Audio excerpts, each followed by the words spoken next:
தமிழ் சொந்தங்களுக்கு வணக்கம். அடுத்து பார்க்க போகிறது இது பாருங்க, பந்தய குதிரமே இருக்கா. 2011 மாடலு, ஒரே ஓனர் வண்டி, அப்படியே பேசஞ்சர், தென்காசி ஆட்டோவில் இருக்குது. 2027 வரைக்கும் பெர்மிட் இருக்குது. ஒரு வருஷம் எஃப்சி இன்சூரன்ஸ் பாருங்கள். பிளாட்ஃபாரம் புது பிளாட்ஃபாரம், வண்டி உள்ள அப்போஸ்லாம் காட்டுங்கண்ணே. உள்ள எல்லாமே சூப்பராக இருக்குது. பந்தல் தாட்டு தான். பேசஞ்சர் வண்டி சீட்டு பாருங்கள், பக்கெட் சீட்டு, இன்ஜின் எல்லாமே அருமையாக இருக்குது. லேட்டஸ்ட் தொட்டி காட்டுங்க, வெளியே காட்டுங்க, தொட்டி காட்டுங்க. இது வந்து புது தொட்டி, பழைய மாடல் தொட்டி கிடையாது. 11 அந்த மாதிரி வராது. இது பார்த்தீங்கன்னா 2017 18 அந்த மாதிரி லேட்டஸ்ட் வண்டி மாதிரி துறையில் இருக்கும்.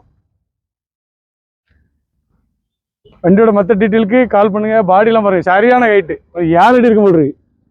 ஜம்முன் இருக்கு வண்டி பாருங்க. மற்ற டீட்டெயிலுக்கு ஸ்க்ரீனில் தெரிஞ்ச நம்பருக்கு கால் பண்ணுங்க. ஃபோனில் பார்த்துட்டு வண்டிக்கு ரேட்டு கேட்காதீங்க. வண்டியை வந்து நேரில் பாருங்க. ரேட்டை வந்து ஃபோனில் கேட்டால் செட்டே ஆகாது. வண்டியை பார்த்து பிடிச்சா பேசுவோம். சொன்ன ரேட்லேருந்து கம்மி பண்ணி கொடுப்போம். அதை பற்றி ஒரு பிரச்சனையும் கிடையாது. வந்து உங்களுக்கு சாதகமாக என்ன பண்ணி கொடுக்கணுமோ பண்ணி கொடுத்துருவோம். நம்ம வீடியோ பார்த்து வர ஃபாலோவர்ஸு கண்டிப்பாக டேங்க் ஃபுல் பண்ணி கொடுத்துருவோம்.